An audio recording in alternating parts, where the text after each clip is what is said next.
Hello everybody, welcome back to Screamers. I'm Honor, I'm here today with Jessie. Maya's not here this week for some family stuff, so sending her lots and lots of love and hopefully she'll be back very soon. Big love, Maya. So there was no WSL action this week, but we still had lots of football going on. We had the second legs of the Champions League playoffs and we had the fifth round of the Women's FA Cup. Should we start midweek with some Champions League action? Yeah, especially because these were the games that were actually televised and we could watch. Well, you say that, but the rain really made hard work of it. Yeah, well, we were watching that Arsenal-Leuven game together with Maya. Lots of snacks. It was a very nice girlies' night. We had cheese, we had olives. It was very bougie. But yeah, the cameras at Meadow Park weren't quite as sophisticated as our eating habits. Also, the fact that we were double screening it with the Olympics and like the quality of the drone footage that's been going on at the Winter Olympics, and then you're like, wow, I can't see through the raindrops on this camera and no one has thought to wipe it in 45 minutes. This is really stunning. Every time. Bring back the giant hand across the camera. But, you know, very straightforward job for Arsenal. Came away with a 3-1 win. I'm glad Leuven got their goal. But Arsenal had a straightforward job to do, which was to not do anything massively chaotic. And they did that. They won 3-1 to 7-1 in aggregate. Glad Leuven got their goal. Looked for a moment it was going to be chalked off for a completely incorrect offside call. But then we actually have VAR in the Women's Champions League. So that was good news. Even at Meadow Park. But I love the idea that the VAR were also having to use those cameras that made like the lines on the pitch look wavy. I know, like the pitch actually looked distorted. I was like, how are you supposed to draw lines for offside when it's a wobbly image? Just go around the raindrops. Do you remember those, like, you're going to like tat shops at or like the museum gift shops, and there'd be those like beer goggles that make it look like you were drunk? That's what it felt like watching this coverage. Absolutely ridiculous. I think Arsenal probably had a stronger lineup than they might have done had their game against Brighton the previous weekend not been called off, because like Russo starting, Ford starting, McCabe starting, Caldentis. I was like, what? One of those might have had a rest. Yeah, exactly. And especially with Olivia Smith being conveniently suspended for this game, obviously they have to use one of their other wingers. It was a tidy bit of work and sets up their quarter-final with Chelsea. More on the quarter-finals later. But Man United also got the job done against Atleti. Atleti, who were throwing everything at trying to get back into that game. Yeah, I mean, I said last week that I didn't feel that 3-0 was a completely safe advantage, but it turned out it was. And yeah, Man United showed their quality with a clean sheet across 2 games, 5-0 on aggregate. Fair play. I feel like you can predict these days who's going to be on a Man United score sheet. It's probably going to be Ziggiotti and it's probably going to be Jess Park. Yeah, they're kind of the goal scorers for United at the moment. Ziggiotti's on a really good run. She's having a great season. I mean, kind of wild that it was only in the previous game that she scored her first Champions League goal, apparently. Okay, interesting. Because in my head, I would have been like, no, she definitely scored some in the league phase. Yeah, okay. And the other playoffs, Juve versus Wolfsburg, it was 2-2 going into this one. Wolfsburg came with a 2-0 win. The first goal was so good. It was a brilliant counter-attack. I think it went from Wolfsburg's own box to the goal in about 4 passes. It was crazy. And to take it on the run as well, like the way Enderman took the ball on the run, I was like, I would have either overrun that or hit that into the next town. Like it would not have been as calmly finished into the bottom corner. It was very beautiful. That was beautiful football. It was one of the closer ones last week, finishing 2-2. But then even though Juventus seemed to be on top pretty much all of this game, just pushing and pushing, Wolfsburg managed to find those goals. So yeah, it'll be interesting to see Wolfsburg back in the quarterfinals. Where they belong, you know, the heritage of that team as a mainstay of the Champions League. But I looked up the stats afterwards because it did feel like this is all Juve at the goal. 26 shots in total. Damn. 9 of them on target. It's no wonder that the Wolfsburg keeper got the highest rating on FOTMob. Damn, they're going to be kicking themselves. There was also an existential screamer that could have been. Did you see the overhead kick that hit the crossbar? Oh, that would have been a shoe. And I was like half writing it down in my notes, like, nope, scribble that out. It's not going in.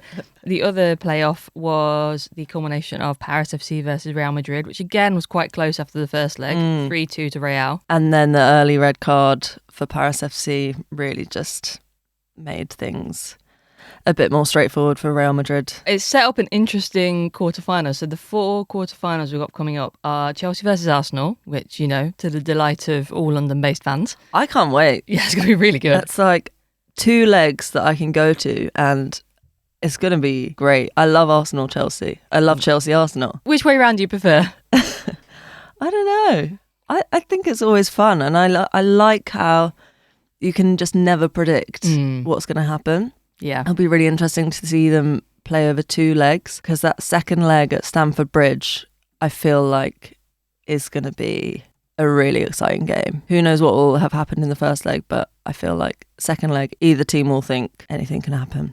Yeah, I feel like Arsenal need to be going to Stamford Bridge with a good lead, because otherwise, I think if you let Chelsea just play their own game at their own, I mean, obviously it's not their own place in the same way that the Emirates is for Arsenal women, because they play games at Kings Meadow still, but you don't want to have to be chasing a lead away. No, definitely not.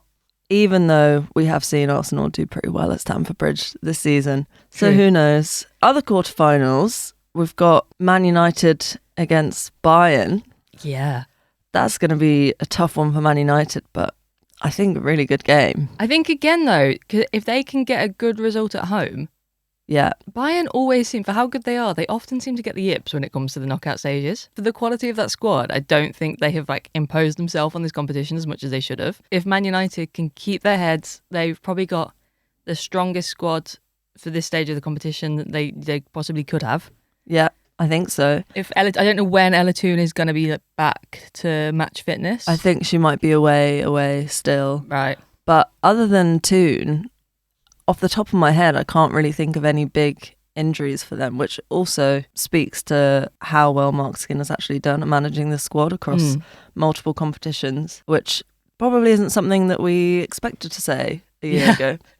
I know, we're being forced to eat so many words on the pod this year. Between praising Mark Skinner and praising Spurs, I just need to scratch everything we've ever said from the record. But I think that should be a really exciting one. And then what big one for the neutrals is the Classico. Yeah, the Classico, Wolfsburg-Lyon.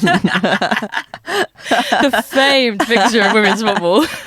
No, obviously we've got Real Madrid-Barcelona, which is always a good one. Barcelona are 99.9% win rate against Real Madrid. You don't want to stir the pot and just throw a wild prediction out there we did last season? It has been done. They have beaten Barcelona once, maybe, in the past year or something. So what's that? I can hear. Can you hear that? It's the horde of Barcelona fans coming to type. They're coming for me. They're coming for you in the comments. They're going to come with their gotchas when Barcelona hammer 9 past Real in the first leg. Yeah, I mean, that kind of does seem like the likely outcome. But who knows? Who knows? And then Wolfsburg versus Lyon. I am, unfortunately for Wolfsburg, expecting them to get steamrolled.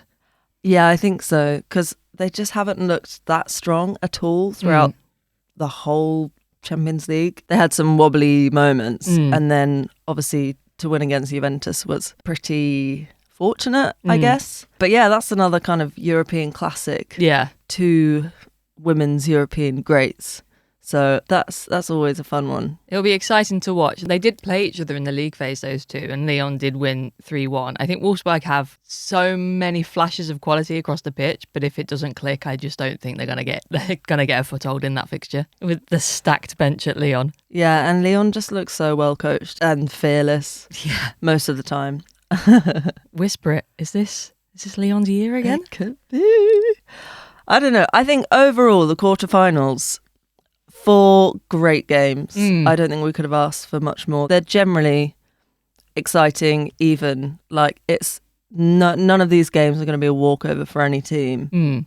So I think very exciting and hard to say exactly who we think will be in the semis. Well, I might put you on the spot. Who do you think is going to be in the semis? Oh, I'm going to back Man United against Bayern. Yeah, I agree with you. They've had some tricky kind of patches of form this season, but this year they've obviously got off to such a strong start in general. I'm going to go with Man United, and that means I'll probably go with Barcelona against Real Madrid. So a first semi-final, I think Man United, Barcelona. Oof. Arsenal, Chelsea. Oh, it's tricky. I think Arsenal. Arsenal squeak it. I will have to continue on my weird Delulu prediction from the start of the season that Arsenal will win the Champions League again, even though that obviously would be insane. So I'll go with Arsenal to get through, and yeah, it has to be Lyon for me. Yeah. So Arsenal-Lyon semi. Oof, I think you're right. I think the two closest fixtures I think will be Chelsea, Arsenal, and United Bayern. Yeah. But I think, yeah, I agree with you. We could be seeing the route to the final again for Arsenal. And then over the weekend, we had the latest round of FA Cup fixtures. We are recording this on Monday morning, so there is still one more match to happen tonight, London City Lionesses versus Spurs. But lots of matches over the weekend. Only a few of them televised, sadly, but we did get to see Birmingham's battering of Chatham Town. Unfortunately, the magical FA Cup run has ended. But big respect to Chatham Town for getting this far.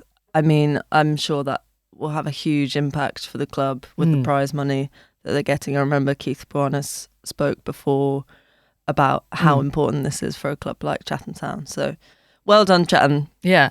It's a tough result to take, but apparently their goalkeeper was excellent, which just shows how powerful Birmingham were. I was watching the highlights, and it was in like the least patronising way possible. I think it's incredible. They were only 1-0 down at half time. Like they kept Birmingham out for a large part of that game. And yeah, the keeper was pulling out some blinding, like diving fingertip saves, which they were just sort of let down a bit by not naivety, but it's just a completely different level. It's a completely different mismatch and fatigue towards the end of the game. But I think they really acquitted themselves well. And it's, that journey is going to make such a difference to the club over the long run. And then we had the two televised games on Sunday.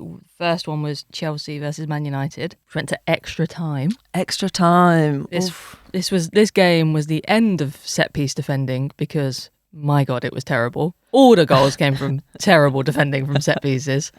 Why do we need to react to the second ball, eh? Like, we can't clear our lines, but sure, no one will take advantage of that on the opposite team. Oh, what, Naomi Girma and Simi Awujo have done the exact same thing? Fine. Okay. It's very funny as well, because it's obviously those two players are players who rarely score. Yeah. Obviously, Simi Awujo hasn't had tons of game time, but I think other Jessie was telling me that Naomi Girma has never scored a club goal before. Oh my God, really? And so she scored. This might be fake news, by the way. It might be being lied to. But she scored because I was watching it back and I saw her go, finally. I was like, so fair, babe. Valentine's Joyce was probably like, oh, come on, really? Come on. Not her.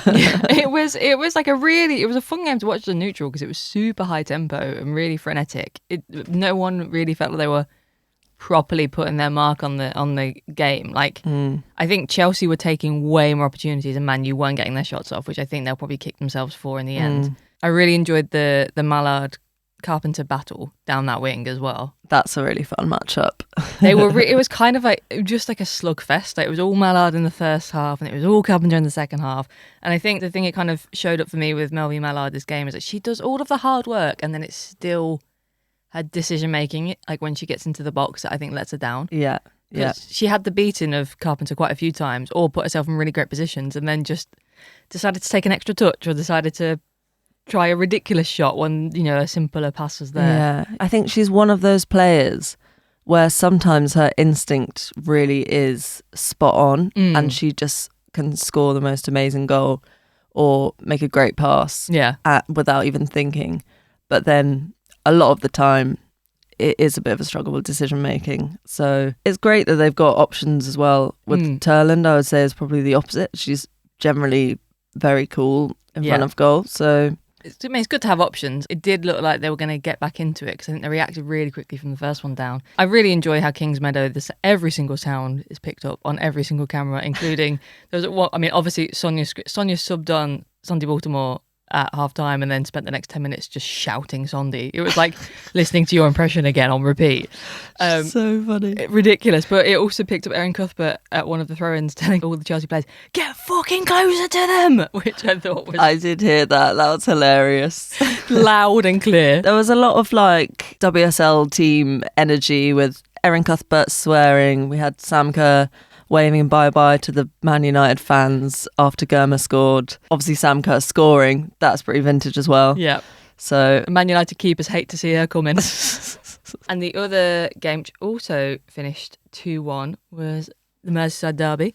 congratulations. Oh, thank God we made hard work of it towards the end. Yeah, I mean, obviously Everton's not always an easy fixture for you guys, but it kind of felt like not being at Anfield and the form that you've had at the moment, I would probably have predicted a win, especially with Everton struggling and Brian Sorensen leaving.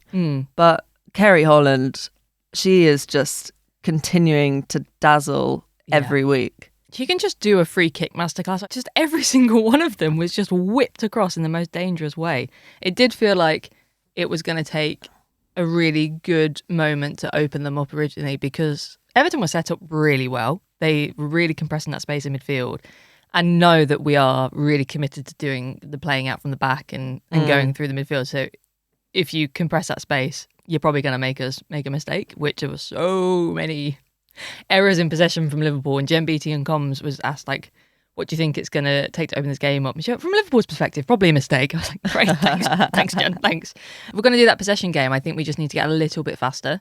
Yeah. Like, you can't really probe for space if you're passing with such like a lack of urgency that they're happy to just let you sit there with it. You know, I think now it's probably the point where what are the tweaks? How do we level up the way we're playing and the playing style? But yeah, really brave goal from Mia Enderby to very brave and very, very bizarre Mia Enderby kind of finish as well. But yeah, horrible that collision. The looked worst really kind nasty. Of girlfriend solidarity with Olivia Smith also stretchered off. Yeah, sorry, can we talk about this? That Olivia Smith and Mia Enderby were both stretchered off from their games in the same day. That's true love. That is true love. Best wishes to both of them. Yeah, at least you can recuperate together. It was, I mean, I couldn't watch the replay of the Mia Enderby one. It was just horrible. I mean, completely accidental from Courtney Brosnan. Is going for the ball like any keeper would, and Enderby's leg just happens to be like locked and planted and gets the full sort of body weight through. It's one of those, she didn't even celebrate the goal because she was just down in pain immediately. Hopefully it's not as bad as it looked initially. And then the Beata Olsen second goal, which I love, Everton have been like a controversial winner. You had a player who didn't get booked for a flying kick to the head, so I think we're okay, Everton. Okay, yeah. Or I think they're like, oh, it didn't make contact. I'm like, reckless is still good enough for a card. Reckless and dangerous. But it was annoying that we let Everton build that momentum, because it always felt from about 60 minutes onwards that they were going to get a goal. And shout out, like, Scott Phelan got his subs spot on, because all three subs were involved in that goal. It was a really good bit of game management, and I think that's again where Liverpool are letting themselves down a little bit by not sort of seeing the game out. But I'm obsessed with Aurelie Schillag. Oh my God, yeah, she looks brilliant. Just the energy she came on. There was a tweet I saw and I took a screenshot of it because it really made me laugh. It was Aurelie Schillag played 15 minutes, was generally great, attempted a bicycle kick, got into a fight with some Everton players. Liverpool fans didn't love her already, they certainly will now. What a player. And I have to say as well, back on that Everton goal, Jennifer Falk, bless her. That was the most Falk-coded ricochet off the back of you, and then off the post, and then off the back of you, and then off the post, and then into the goal. Yeah, I felt so bad because she played so funny. well as well. And they were singing her praises all game on comms. I was like, oh no. I jinxed it for her. And we got to see Kelly Gargo as well. Yeah. So I guess now, with Sorensen gone, it does seem like hopefully there's going to be a bit of a warming up of relations with the change in leadership. I don't know. Yeah, I think we kind of heard rumblings as well of a bit of a relationship thing with Sorensen. So it'll be good to see more of her. And the other scores on the doors in the FA Cup: so Brighton won 2-1 over West Ham, City 4-0 over Sheffield. Oxford, sadly, their run ended as well. Yeah, that's a shame, and that's really tight as well. That's a very Charlton this season scoreline, 1-0. Yeah, but it's very respectable for Oxford United. And again, that run will have a big impact on the team for the coming seasons. And Arsenal 3-0 against Bristol. So who do you want to see drawn against each other? I think I would like to see... I'll give one to you. Let's see Liverpool-Charlton. Obviously, Charlton are now the only non-WSL side other than Birmingham. Yeah. And Birmingham, even though they're below Charlton in the WSL2, they're looking a little bit scarier at the moment, I think, just with their goal scoring capabilities. Charlton aren't really scoring so much, but they are managing to get a lot of clean sheets and defend. Yeah. So I think that could be a tricky but fun one. I'd like to see City Chelsea just because it's always nice to see what like the bigger teams take one of each other out. Yeah, I think so. I'd like that as well. And we've seen this season some quite varied. Obviously, we've had a few City-Chelsea matchups already. We've had 2 in the league. Yep. One where City battered Chelsea. Yeah. And then the first game of the season where Chelsea beat City. And then obviously we also had that Subway Cup semi-final. Yep. Where City were on top all game, but Chelsea managed to sneak the win. So it would be a really fun matchup and definitely unpredictable. Yeah, well, the draw again is happening tonight, so we will be reacting to it in next week's episode, but fingers crossed for Liverpool.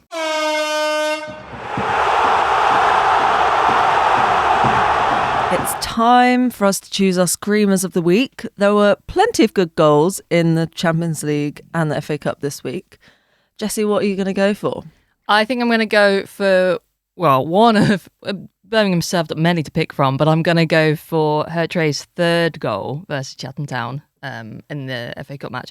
Very similar to her first goal, except I think she meant the third one. The first one was definitely looked like an overhit cross, but the third one I think had got her eye in, got the distance, and sort of hits it from the far left, and it just goes over the keeper, ricochets in off the post and into the goal, and it's just a bit of a wonder strike. Nice. Love that. I mean, I haven't caught up on all 8 of those goals yet, so I'll have to check it out.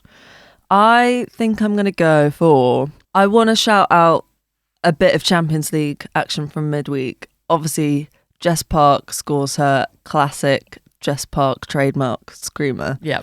But I do think the Cora Zakai goal, a few minutes after she's come on for Wolfsburg, on the break, just smashes it across bar, ricochets, and yeah, very satisfying to watch. So that's my pick. Nice. Well, we'll put the clips of those and maybe a few other honourable mentions we spotted throughout the week up on Instagram for you to take a look at, and then you can vote on Instagram and Spotify for your Screamer of the Week. The first Lionesses squad of 2026 has been announced. Ooh. So Sarina Wiegman has stuck with some firm favourites, but we're also seeing a few newer faces as well, which is really nice. Obviously, I think great to see Grace Fisk back in the mix with the season she's having for Liverpool. Hasn't always been easy, but she is such a great leader and strong. Yeah. And it was a real shame the first call-up she had to withdraw from the squad because of injury, so hopefully... It'll be really nice to see her hopefully show what she can do again. And joining her in defence is Poppy Pattinson. Jessie, I know you're not super keen on Poppy Pattinson, but I have to say this year, so kind of from January onwards, she seems to be having a pretty good time with London City Lionesses. Yeah, I've just never really, I've never really rated her. I think part of that is she always seemed to stick the boot in quite a lot against Liverpool and never seemed to get caution for it. Yeah. She's just a bit of a, not to, discredit the way she plays, she's quite like an old school fullback to me. Quite like very physical, a very strong defender, but doesn't really seem to fit the way England play. Like we don't really have, we have players who are obviously very physical and capable of like smashing in big tackles, but we don't really have like old school bruisers, which is what I see Poppy Pattinson as. Yeah, it'll be interesting to see how she fits in. I can see why she has been called up with us kind of looking at more options in those fullback positions. But yeah, I think you're definitely not being harsh there. Speaks to that we don't have a huge amount of promising sort of fullback options coming through. Sarina's never really seemed to take to Niamh Charles, who obviously is out with injury anyway. But when we say this a lot, what is a succession plan under Sarina Wiegman when Lucy Bronze finally decides to hang up her boots? And it's going to have to happen one day. She's not listening. She's not going to agree to that. But yeah, it is a good chance. And I guess, while these matches do mean something and they are qualifiers for the World Cup, it's still a chance to see new people play. I'm hoping Freya Godfrey gets some really substantial minutes. Yeah, I would love to see that because she's having a really, really strong season with London City Lionesses. She's such a fun player to watch. Yeah. She has so much confidence. Yeah. And I would love to see her, especially for these qualifiers against Ukraine and Iceland. You can imagine that we should hopefully be fairly comfortable in these games. So I think it would be nice for us at least to see some of the newer players getting some minutes. And with Beth Mead out as well, so I occupies a similar area of the pitch to Beth Mead, so it's probably the best opportunity she'll have to make a clear run at that spot. That's very true, actually. It's nice as well to see Lucia Kendall and Laura Blinkilder-Brown back in the midfield. Yeah, it'd be cool to see more of them. They're both having their kind of breakthrough seasons in different ways. Yeah. Ellie Roebuck back in the squad after taking 7. Yeah. I mean, the timing of this was hilarious because I think the squad was announced the day after the Spurs battering. Yeah, I think you'd call it a battering. Barrage of goals against Villa. But, I mean, Hampton also swallowed 5 against Man City, so... and she's our first choice. That's goalkeeper union there in action. What do you think about the Ruby Mace lack of call-up? I think it's an interesting one. I rate Ruby Mace. Obviously, this season we've seen her mainly in the centre-back position for Everton. Yeah. And she's done a really good job. She's like, by far and away, put in the most tackles in the league. She's really kind of strong, no-nonsense defender. Yeah. But it would be cool to see her playing in the 6 before. I think she really suits that role. And that's probably someone like that we might want to see a bit more of, thinking of successions for like Kira Walsh. Yeah. So I think that's a shame, but I wonder if that's related to how she's playing at Everton at the moment, because we are pretty good on centre-back options. I think you're right. It would be good to see her. And maybe Everton, after a summer of transfers, will bring in enough defenders that they can let her back into midfield. Yeah, I think that shows her quality as well, that she can really just do a job for Everton in whatever position she's asked to. But I would really like to see more of her. Yeah. And Lauren James is back in the squad. I don't think she's played for England since the Euros. So it'd be cool to see her. She obviously had a good weekend last weekend for Chelsea. An LJ England screamer, I'm predicting it now. Okay, yeah, I love that.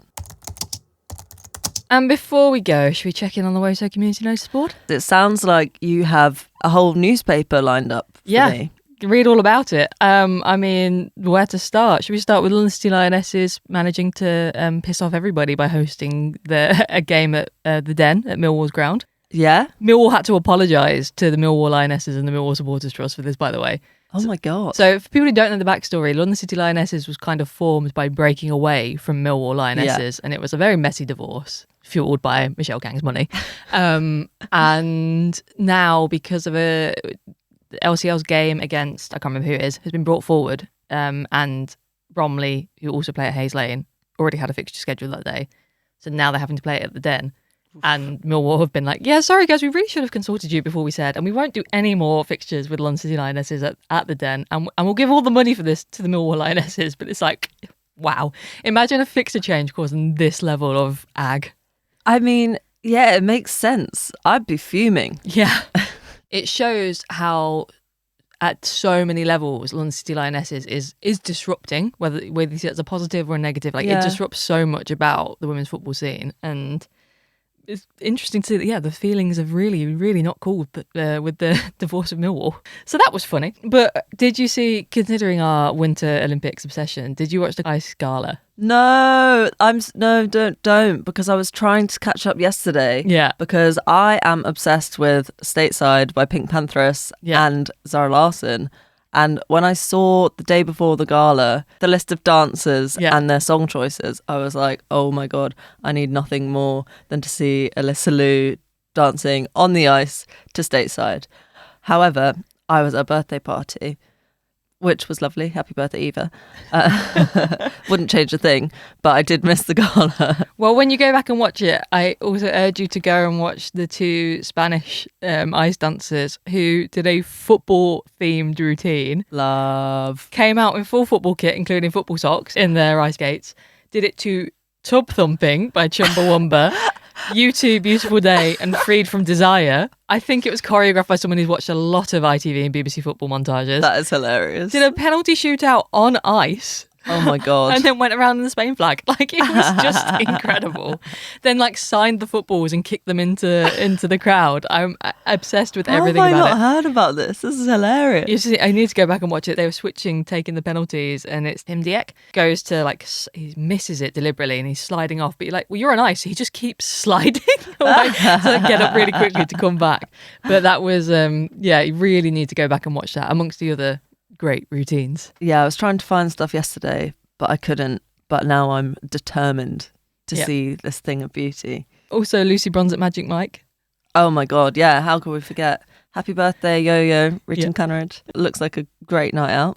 I just love Lucy posing there just between all of the shirtless men, like, yep, I'm here. This is... Her and Nat Bjorn, like, yeah. This is great. What's a polar bear doing in Arlington, Texas? Very funny. And I guess some Wales news. Really, I'm rolling through all the things that I've seen. No, I love this Wales news. Two Wales news. Congrats to Rhiannon Wilkinson and Lil Baba. Little baby. But big fun Wales news. Jess Fishlock is joining the Wales coaching staff. I'm so buzzing about this. I think she was never going to stay away for long. No. From that Wales team. Like, she is... She didn't even leave it one international window, though. No. Yeah, she hasn't had a break. She'll be back with the girls. But I just think, yeah, that's a great decision with her experience and her leadership. Everything she has done for the Wales national team. Yeah. And she has coaching experience as well. Like, throughout her career, she's been, I think, like, player manager at some point and doing coaching alongside playing. So it'll be really, really interesting to see how she kind of fits into that and what that means for her future. It's quite interesting that Rhiannon Wilkinson is also somebody who has been on that journey of like playing to coaching, so knows like the transition can be a bit strange. And she said when she was in the press conference talking about it, like, your day doesn't end when the players' days end and you're there before the players are. So I think it'd be like a nice environment as well for... I mean, Jess is still playing for Seattle Reign. But like the first steps of that full transition. Very interesting and very exciting. I mean, Jess Fishlock taking Wales to World Cup glory as a manager in a decade's time. Oof. Who's to say? Oof. Home World Cup glory. Put money on it now.